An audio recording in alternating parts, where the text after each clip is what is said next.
누가복음입니다. 누가복음 8장 22절에서 26절까지 말씀. 누가복음 8장 22절에서 26절까지 말씀 제가 읽어드리도록 하겠습니다. 어느 날 예수께서 제자들과 함께 배에 오르셔서 그들에게 말씀하셨다. 호수 저쪽으로 건너가자. 그들이 출발하여 배를 저어가고 있을 때에 예수께서는 잠이 드셨다. 그런데 사나운 바람이 호수로 내리불어서 배에 물이 차고 그들은 위태롭게 되었다. 그래서 제자들이 다가가서 예수를 깨우고서 말하였다. 선생님, 우리가 죽게 되었습니다. 예수께서 이렇게 깨어나서 바람과 성난 물결을 꾸짖으시니 바람과 물결이 곧 그치고 잔잔해졌다. 예수께서 그들에게 말씀하셨다. 너희의 믿음이 어디에 있느냐? 그들은 두려워하고 놀라서 서로 말하였다. 이분이 도대체 누구시기에 바람과 물을 호령하시니 바람과 물조차도 그에게 복종하는가? 그들은 갈릴리 맞은편에 있는 거라사 지방에 닿았다. 네, 여러분들은 신앙생활을 지금까지 오랫동안 해오시면서 여러분들 마음속에 있는 가장 큰 누구에겐가 가서 여러분들이 질문할, 여러분들의 신앙생활 중에서 여러분들이 질문할 기회가 있다면 여러분들은 어떤 질문을 제일 먼저 하시겠어요? 어떤 질문을 가장 먼저 해보시겠어요? 제가 목사가 되고 나서 참 많은 그 상담을 받는데 상담할 때 가장 많이 받는 질문이 뭔지 아세요? 목사님, 왜 내 기도는 이렇게 응답이 안 될까요? 이 질문이 제일 많아요. 여러분 그렇지 않으세요? 우리가 하나님을 믿고 하나님 앞에 기도하잖아요. 근데 응답이 안 온다라고 느껴질 때가 많죠? 적은 게 아니라 아마 많을 겁니다. 저도 그랬으니까요. 기도를 하는데 응답이 안 와요. 기도를 하는데 응답이 안 오면 우리가 또 오랫동안 교회 생활을 했으니까 듣고 배운 게 있지 않습니까? 할 수 없이 배운 그 성경 구절을 떠올립니다. 야고보서 4장에 나오는 것처럼 너희가 구하여도 얻지 못함은 정욕으로 쓰려고 구하기 때문이다. 내 욕심을 구했나 보다. 이렇게 생각해요. 근데 때로는 그렇게 내 욕심이 아닌 것 같은데 잘 안 이루어질 때가 있어요. 그럼 왜 이럴까 고민하다 보면 또 말씀이 떠오르는 게 있습니다. 이사야서 59장에 나오는 것처럼 너희의 죄가 너와 하나님 사이를 갈랐다. 그러고 나면은 이해는 돼요. 내 기도가 왜 응답이 안 되는지 이해는 되는데 맥이 빠지죠. 여러분들 한번 가만히 생각해 보세요. 첫 번째, 정욕으로 쓰려고 구해서 하나님께서 그 기도를 들어주지 않는다. 뭐 틀린 말은 아닌데 여러분들 욕심에서 그렇게 벗어나실 수 있으세요? 여러분들이 기도하는 기도 제목 중에서 정말로 놓고서 따져본다면 우리의 욕심이 아닌 것이 몇 개나 있어요? 그 욕심을 다 털어버려야 하나님께서 우리 기도를 들어주시나요? 그거는 우리 기독교의 가르침이 아니에요. 그거는 우리한테 굉장히 익숙하죠. 왜? 불교의 가르침이니까. 무욕. 그죠? 그 법정 스님이 다 내려놓는 것에 대해서 굉장히 한국 사회가 많이 그 감동을 받는데, 그거 불교의 가르침이거든요. 그분은 불교의 가르침을 굉장히 성실하게 잘 이행하시는 분이에요. 근데 우리 기독교는 그렇지 않아요. 여러분들 살면서 여러분들이 욕심을 온전히 떨쳐버릴 수 있을 것이라고 생각하셨다면 여러분들은 정말로 자리를 잘못 오셨어요. 절에 가셔야 돼요. 그쪽에서 그게 가능할지 안 할지 모르겠는데 어쨌든 욕심은 우리는 절대로 떨쳐버릴 수 없어요. 이 육체를 가지고 있는 이상은 우리는 우리 속에서 나오는 이 욕심을 온전히 떠난다는 것은 불가능합니다. 그럼 어떻게 해요? 또 너희의 죄가 너와 하나님 사이를 갈랐다라는 그 이사야서 59장의 말씀을 떠올리면 그러면 죄가 없어야 되잖아요. 죄를 안 지어야 기도 응답받는다는 얘기 돼버리잖아요. 그럼 여러분들 자신 있으세요? 자신 있으면 하세요. 저는 자신 없어요. 어떻게 죄를 다 떠나요? 물론 거기다가 하나 더 덧붙일 수 있죠. 예수님의 보혈의 공로로. 하지만 마음이 불안하고 편하지 않은 건 똑같아요. 욕심으로 구해도 안 되고 죄가 있어도 안 된다라면 우리가 하는 기도는 사실은 하나마나 어차피 거의 의미가 없어요. 왜? 우리는 욕심에서도 벗어나지 못하고 죄에서도 벗어나지 못하는데요. 그럼 도대체 그래서 우리가 기도가 응답이 안 오는구나. 이렇게 하고 끝내버리면 더 이상 기도할 맛이 안 나잖아요. 분명히 성경에는 이런 대목도 있어요. 요한복음 14장에 너희가 무엇이든지 내 이름으로 구하면 내가 이루리라. 예수님이 하신 말씀이에요. 그럼 한번 따져볼까요? 이쪽은 이사야하고 야고보, 이쪽은 예수님. 아무래도 이쪽이 좀 높잖아요. 그렇죠? 예수님은 분명히 너희가 무엇이든지 내 이름으로 구하면 내가 이루어지겠다고 약속하셨는데 우리 기도는 왜 응답이 안 오느냐는 거예요.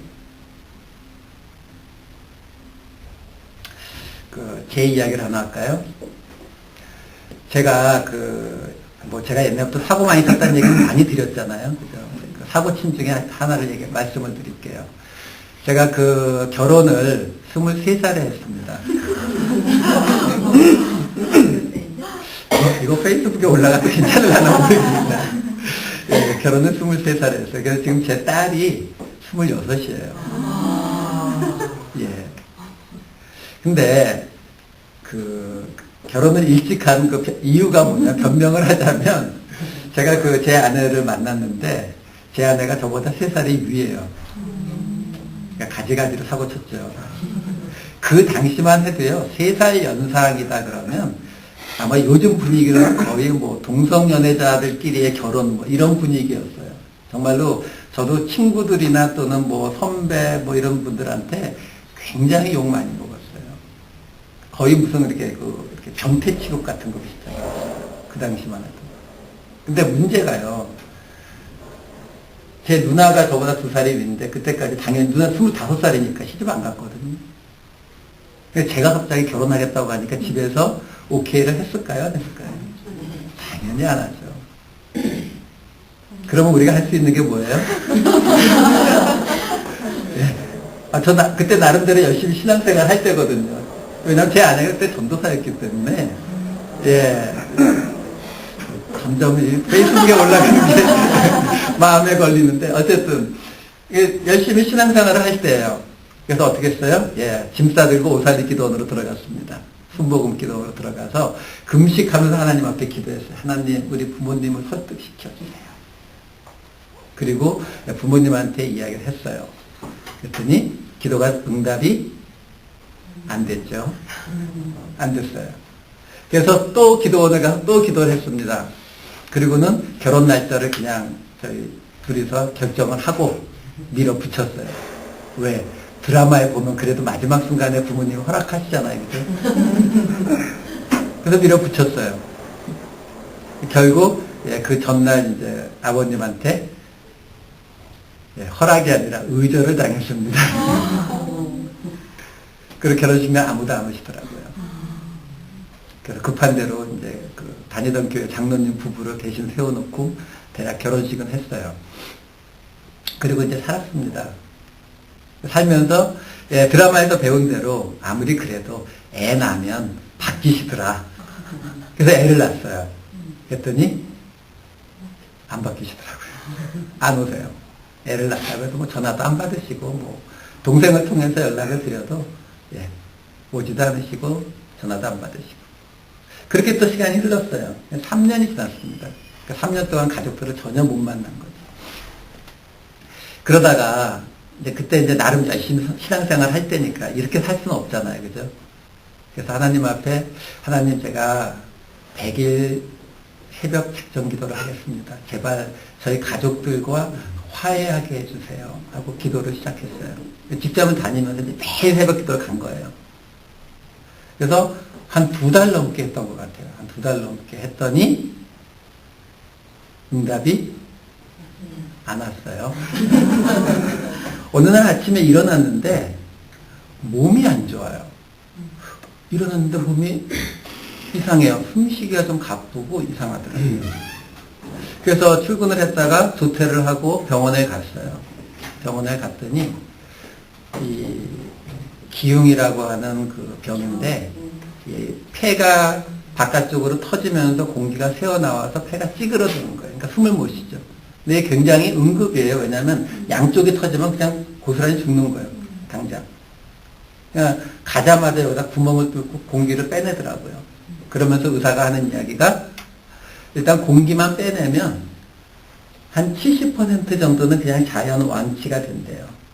그러니까 며칠 있다가 그냥 빼고 완치되면 집에 가면 된다. 이렇게 이야기하더라고요. 30% 정도만 완치가 안 돼서 더 그 다음번 이 치료를 받아야 된다. 이렇게 이야기하더라고요. 근데 아시잖아요. 우리 30%가 잘 된다라고 해도 기도하면 이루어지는데, 그죠? 아니, 5%밖에 희망이 없다 해도 기도하면 되잖아요. 그죠? 근데 이건 70%가 희망이 있는 거거든요. 근데 당연히 기도했죠. 그래서 어떻게 됐어요? 네, 30%에 걸렸어요. 그러니까 안 아물었어요. 그래서 할 수 없이 그 구멍을 통해, 튜브를 통해서 안에 본드를 집어넣었어요. 그 본드 굉장히 아픕니다. 이제 비명을 지르면서 그 본드를 넣는데 의사가 또 이야기하는 거예요. 보통 70% 정도는 요거 하면 다 끝난대요. 근데 30% 정도는 이게 안 되면 이제 여기를 열어야 된다고 하더라고요. 기도했지요? 응답 안 왔지요? 결국 여기서부터 여기까지는 큰 수술을 했어요. 12시간 수술을 받았으니까. 제가 하나님에 대해서 어떻게 느꼈겠어요? 한번 생각해 보세요, 여러분. 제가 술 먹고 난장을 피울 때가 아니라 지금 나름 열심히 신앙생활 할 때예요. 어린 나이지만 20대 중반이지만 이미 교회에서 집사로 열심히 일할 때고 매일 새벽기도 가서 뜨겁게 기도할 때인데 하나님이 달라는 응답은 안 주시고 병을 주셨어요. 근데 그 병을 놓고도 기도할 때마다 어긋나가잖아요. 계속. 제 기도는 하나도 응답이 안 되는 거예요. 원망이 하늘 끝까지 다 가죠. 결국 수술 당일날 아침에 침대에 누워서 수술실로 들어가는데 어머니 아버지가 오셨어요. 아들이 목숨이 달린 수술을 한다고 하니까 그때 오셨어요. 수술을 마치고 2달 있다가 결혼식 또 했습니다. 왜냐면 저희 쪽 친척이나 저 결혼해서 살고 있다가 아무도 모르니까. 그런데요, 재밌는 거는 제가 지금 여러분들이 한꺼번에 쫙 들으니까 이해가 딱 되잖아요. 그죠? 아, 하나님이 응답해 주셨네. 그죠? 근데 제가요, 결혼식을 하고 이러면서도 그게 내가 지난 작정 새벽 기도를 한 그 기도의 응답이라고 하는 걸 깨닫지를 못했다니까요. 그것보다도 한참 더 지나서 나중에 어느 날 이렇게 생각하는데 기도가 응답돼 있더라고요.